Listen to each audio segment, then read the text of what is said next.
with her brown hair in a tight bun, Emma reminded him of his fifth-grade teacher, Mrs. Hennessy. Guaranteed limp dick.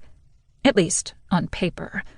Emma Strickland was the perfect antithesis to the woman he was usually attracted to, the woman he'd almost married 6 months ago before she screwed him over. The reality? Not so clear-cut. There was something about her that he couldn't put a finger on. She never failed to do her job professionally and without complaint, but occasionally he'd catch an insolent lift at the corner of her mouth. In a blink, it would disappear. But the challenge to delve further had been thrown down.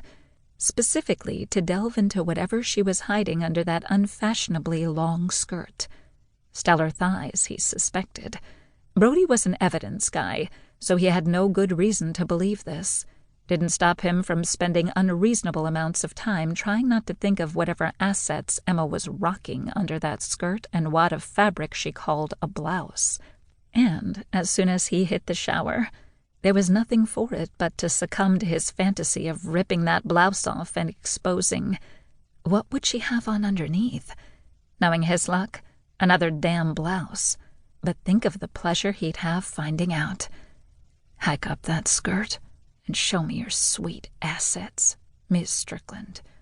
Open your mouth, Miss Strickland. I've got something to dictate. And the always classic, over the desk now, Miss Strickland. Merely thinking of the things he'd like to whisper in his assistant's ear shot a bolt of desire through him so powerful he had to shake his head to get back to reality. The reality that said devoting even 1% of his brain to those thoughts was 1,000,000% wrong. You think she's got some sexy unmentionables under that boxy suit of hers? Flynn asked, like some kind of mind reader.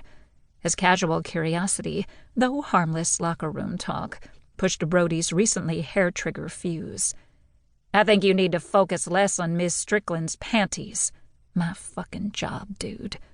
And more on North Shore development. While Brody thought about his own inability to close the deal with the Union Jack Consortium, he was in delicate negotiations with Nigel Smythe Osborne regarding the luxury hotels he wanted to build stateside. The limey shit was dangling the prospect of a partnership with Score Property, only to yank the carrot as soon as Brody came within nibbling distance. The similarities between his stutter-stepping sex life and his failure to wrap up his latest business venture in a pretty red bow were a tad too close for comfort. He grabbed the ball, making sure he shoulder-shoved Flynn with more violence than strictly necessary on his way to the hoop. Shot released. Score. If only releasing his pent-up sexual frustration was so easy. The guys were right. He needed to get laid, toot sweet. So, Cross, tell me more about the cock-destroying women. If I wasn't so sure I looked like hot shit in that dress, I'd have had a complex. Uh-huh, Emma murmured. Her co-worker, Serena, liked to perch her tiny ass on Emma's desk between 8:45 and 9 every Monday morning and fill Emma in, and anyone else within earshot at Score Property, about her weekend of grinding on some guy, screwing him unconscious, and sleeping off a Red Bull and vodka hangover. First, he tells me I've got eyes he could drown in.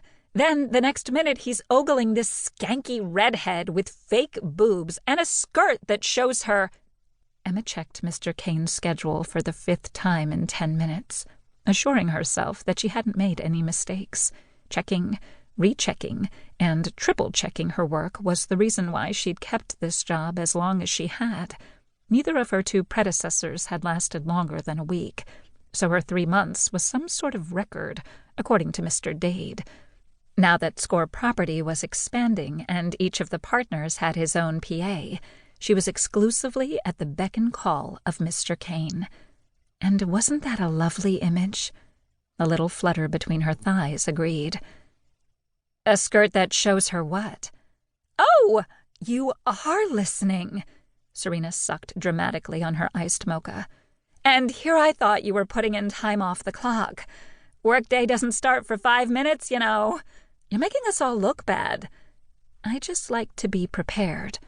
Serena's eye roll pronounced that notion a cardinal sin. Maybe you should quit being such a